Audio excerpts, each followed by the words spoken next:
আমার love marriage, মাত্র 3 মাসের সম্পর্কে আমি বিয়ে করেছি। আচ্ছা, সবকিছু মিলে অনেক ভালো একটা দিন যাচ্ছে।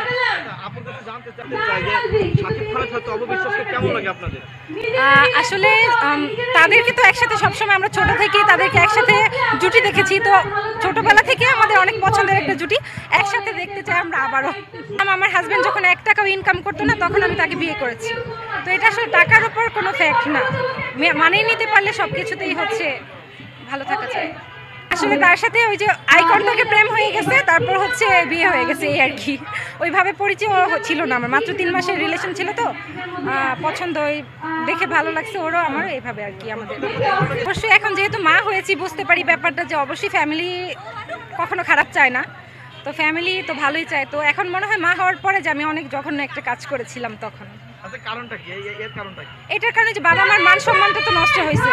আলহামদুলিল্লাহ অনেক হ্যাপি, আলহামদুলিল্লাহ আল্লাহর অশেষ রহমতে আমার হাজব্যান্ড এত কেয়ারিং, মাশাআল্লাহ। মাত্র 3 মাসের সম্পর্কে যে আমি তাকে পেয়েছি, এটা আমার আমি ধন্য। তবে যে একটা ব্যাপার যুক্ত করলেন যে ফ্যামিলিগতভাবে বিয়ে করলে পারে সেটা বেটার ছিল, মানে এটা আসলে তো যেহেতু আমি কি বলবো, আমার ফ্যামিলিটা হচ্ছে অনেক কষ্ট পেয়েছিল তখন, এটার জন্য আমি বলেছি। বাট এখন দেখা গেছে যে আমার থেকে আমার হাজব্যান্ডের ফ্যামিলি বা আমাকে যতটা আমার বাবা মা ভালোবাসে তার থেকে বেশি আমার হাজব্যান্ডকেই ভালোবাসে। দেখা গেছে তারা হচ্ছে আন্ডারস্ট্যান্ডিং অনেক ভালো হয়ে গেছে। বাট ওই কাজটা আমি খারাপ করছি, হয়তো বাসায় বললেও পারতাম তখন।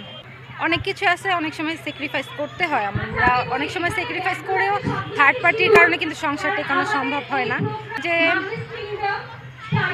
কি বলবো, আর ভালো লাগা খারাপ লাগা যে কোনো প্রশ্ন আমরা ওখানে করি, গ্রুপের মধ্যে আমরা পোস্ট করি, ওইটার মাধ্যমে অনেক সলিউশন পাই, অনেক কিছু জানতে পারি। তো এই জন্য হচ্ছে গ্রুপটা।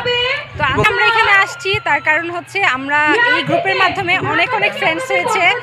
আর দেখা গেছে যে গতবার গেট টুগেদার আসছে তখন আমার ছেলেরও অনেক ফ্রেন্ডস হয়েছে। তো এই জন্য হচ্ছে একটা মিলন মেলা বলতে পারেন, আমাদের মায়েদের একটা মিলন মেলা আজকে।